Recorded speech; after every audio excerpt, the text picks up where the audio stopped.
everybody, and welcome back to another video of city riding.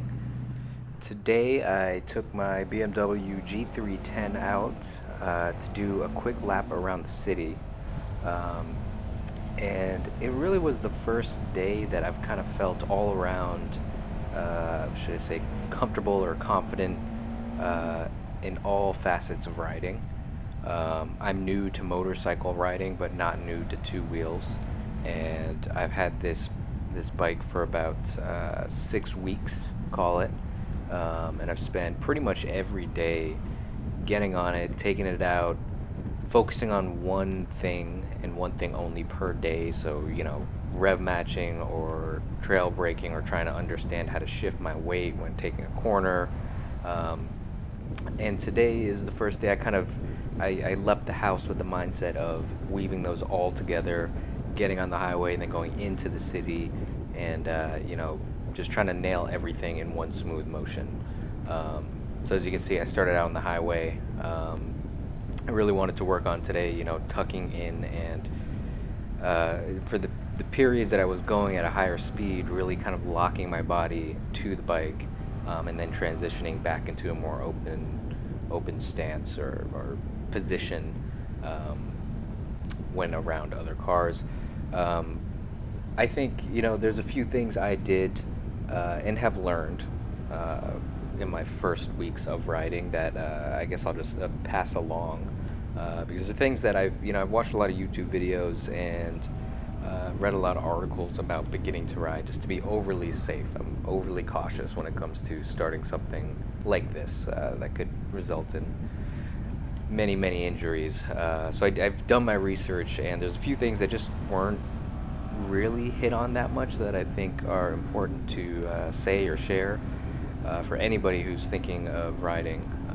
The first of which is definitely get out there, and I would suggest riding a mountain bike through the city if you live in a city. If not, just on the road then. But I've spent pretty much my entire life on two wheels since I was like 8 years old. I've always been on a bike. I spent the majority of my college years on a fixed gear track bike with no brakes, so it's not quite the same as shifting up and shifting down, but it also is another what many people see as a hindrance that you kind of have to focus on when riding. So for me, that whole element of riding, of paying attention to cars around you, kind of knowing what speed you're going at and keeping track of where you are in the lane, all of those things I already had in the back of my head. So I had a big leg up when it came to riding through the city. If you don't have that, and you're not all that comfortable taking turns, or you're really just being on two wheels, not only will you have to learn that very quickly on a motorcycle, but you will also have to learn the mechanics of shifting and braking, proper braking, and really how something that's anywhere from 300 pounds to 700 pounds handles. Just basic physics of motorcycle motion, and not getting the thing to tip over. So I highly suggest taking baby steps and taking a bike out for a few days and just really seeing if this is for you. If you get stressed by loud noises, if you don't do well in tense situations, I would probably steer you away from buying a motorcycle. But to each their own. The second thing is when you're riding, whether it's highway riding or city riding, the two are very different. But the one thing that they have in common is that you constantly have to think ahead. I think a lot of people, well, now because everything's automatic, because it's 2021 and has been automatic for a long time, a lot of drivers, as you'll notice, are very passive, and driving is just this kind of like lazy, passive activity where you press on the gas, then you hit the brake, you press on the gas, hit the brake. What you'll learn when you get your motorcycle is how different, or if you've driven an automatic car, it's the same thing. You're very in tune with every moment, every shift, every change in speed.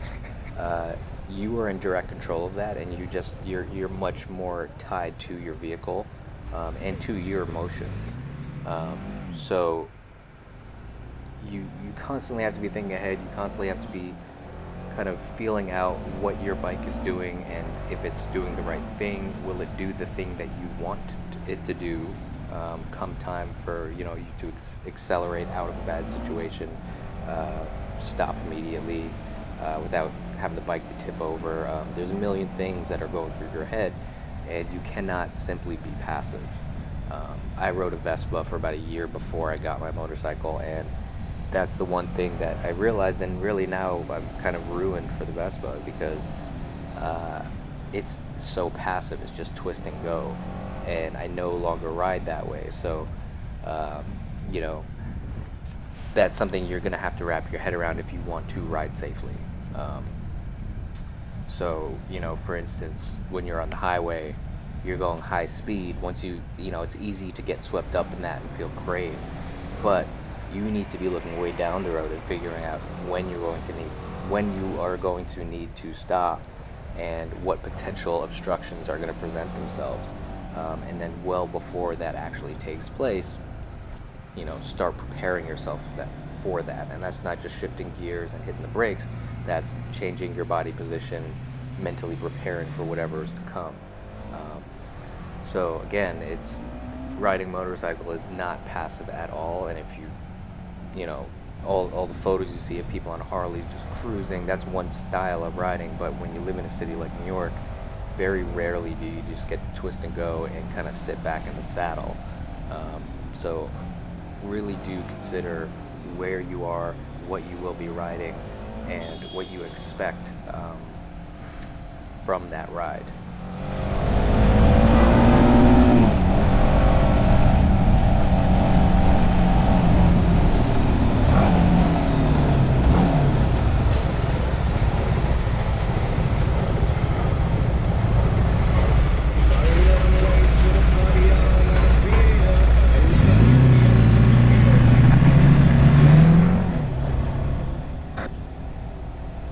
So the last point that I have, and it's something that I'm currently working on myself because I haven't wrapped my head around it, is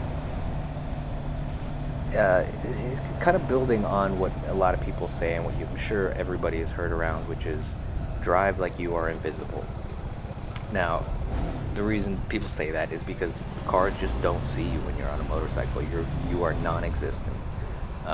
It's a truth. I've experienced it on my bicycle, on my electric bikes, on my skateboard. Pretty much anything that's not a car is not visible. That being said, you also have to shift your mindset of driving. So for me, I always thought motorcycles were actually kind of obnoxious because they're so loud. They often go faster than cars. They weave around them. But once I started riding, I started understanding why motorcyclists do some of these things. And yes, you do have your people who are obnoxious doing wheelies down Fifth Avenue. Yes, you do have people doing 150 on the highway. There will always be that group of people, but the average motorcycler revs their engine, splits lanes, accelerates past cars purely for safety reasons. And it's something that I'm adjusting to because I'm not inherently, kind of wired to do those things. But the most dangerous place to be on a motorcycle is, well, one, at an intersection. That's where the majority of accidents happen. But also behind another car. No matter how fast or slow you're going, being behind another car, you are completely at risk of the person in front of you stopping short, you running into the back of the car. And mind you, a car has 4 brakes. They got 4 wheels and 4 brakes. That's a lot of stopping power. On a motorcycle, you have 2 brakes. You got 2 wheels, so you have half the stopping power. The majority of your stopping power is in your front wheel. So if you have to come to a quick stop, this is the majority of accidents you see on YouTube. Grab that front brake and you go straight out. The bike goes straight out from under you. So being behind a car is rather dangerous. Also, not to mention, from behind you, a car, like I just said, you are invisible. Even if you are directly in front of a car, there's a good chance that they will not register that you are there if another car is in front of you. You kind of just blend into the background, so the chances of them running into your backside is far greater if you are directly in front of them. Lane splitting, people do it obnoxiously, but also you are relatively safer in between two cars, depending on the speed and depending on the situation, than you are just riding behind somebody. So, these things, you have to kind of get in that mindset of how do I protect myself. Also ride cautiously right there. There's people, you don't want to rip past them, but these are things that I have to actively tell myself, do these things to protect yourself. Keep your eyes open, check your mirrors, turn your head side to side before you make a turn. Check your mirror, turn your head, accelerate away from a car that's, you're unsure of what they're doing. Jump in between two cars if you see something coming up quickly in your rear view mirror, and then do what you have to do, within speed limits and within the law. Don't break any laws, but it is okay to ride in a way that is seen as aggressive, because that aggressive riding is solely for your protection. I am, and have been over the past month, kind of overly cautious to the point that it could be detrimental to me. I would like to think that I'm a very considerate person, and I'm always the one who's kind of like waving people in or telling people to go, but that will actually serve against myself and the cars that I'm interacting with, because it will cause an accident. So I'm not saying be reckless. All I'm saying is understand that the things that are perceived as annoying and obnoxious that my motorcyclers do are there for a reason and are done for a reason.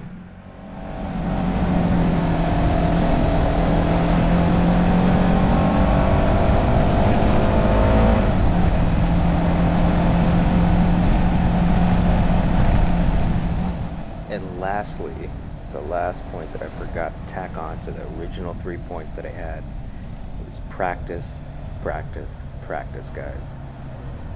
Take your bike before going into the middle of Times Square, riding through Manhattan, whatever you're going to do, whatever grand plans you have. Before doing that, take your bike, find an abandoned place, not even abandoned, just a quieter road with not a lot of people and not a lot of traffic, and do your drills. When you take the MSF course, which I highly suggest, they give you a handful of basic drills. The figure eight, stopping immediately, emergency stopping, starting the bike, shifting, downshifting. They don't teach you rev matching, but you can look it up on YouTube. It's very easy to find. All of these basic functions you want to have in your back pocket. You do not want to be trying to figure this stuff out in the middle of Times Square in front of, 1,000 people with cars honking behind you on a road that's all torn up and, pedestrians walking to the left and right of you. You want these skills to be fresh in your mind, but also ingrained in the back of your head. There's nothing worse. Well, I shouldn't say there's nothing worse. There's plenty worse, but it is very embarrassing to stall in front of a bunch of people. It is very embarrassing and also, very dangerous to have the bike, you're making a right turn, your bike starts tipping and you don't know what to do. All you got to do is go practice that by yourself until you know 100% that you got those maneuvers down. There is no shame in practicing over and over and over again, because if you think about it, if we're all honest with ourselves, what's the most important thing to riding what's the main reason most people buy a motorcycle? It's to look cool. So you don't look very cool when you're stumbling over the very basic functions of your bike. So get those things down. Not to mention safety. Safety is also important. Don't forget that, guys. Make sure you get those things down, and then go ride through the streets and go ride wherever you want to ride and enjoy your bike, enjoy your ride. So those are the only things that I got. These are things that I think are very important and things that have helped me kind of feel comfortable. As you can see in this video, I'm today was a great ride. I had a great time, and I really felt like everything, all of my practice, all of my things, came together today, and I had a really smooth, nice ride. I was able to ride semi-aggressively, but still be respectful, and just felt like I did a really good job today. So, you know, hopefully these things help you guys out.